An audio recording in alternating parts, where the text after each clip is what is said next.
How to fix Instagram notes not sending. Hey everyone, welcome to our channel. In this video, I'm going to guide you on how you can fix if you're not being able to send your Instagram notes. So without any further ado and delay, let's get started with today's video. If your Instagram notes are not sending right now, first of all, it is important to understand that you don't send Instagram notes to anybody.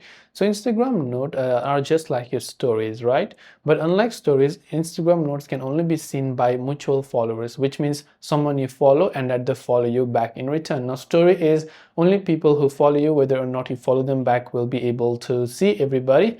But the notes is in such a way that only you and the other person, if they follow you back, can see, and you're not getting the notes update, then there are a couple of things you can do.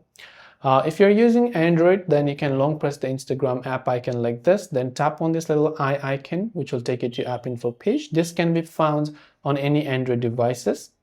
Then go to storage, clear the cache files, and try to clear the data, which will log you out, so make sure you remember your login information. Now you go to your search bar and simply type in Instagram, and you just have to check if the Instagram app has an update available, and if it does, then make sure to update it to the latest version. Hopefully after this you will be able to see the Instagram notes update on your Instagram app. If you have any questions, feel free to leave them down. Thanks for watching and see you in the next video.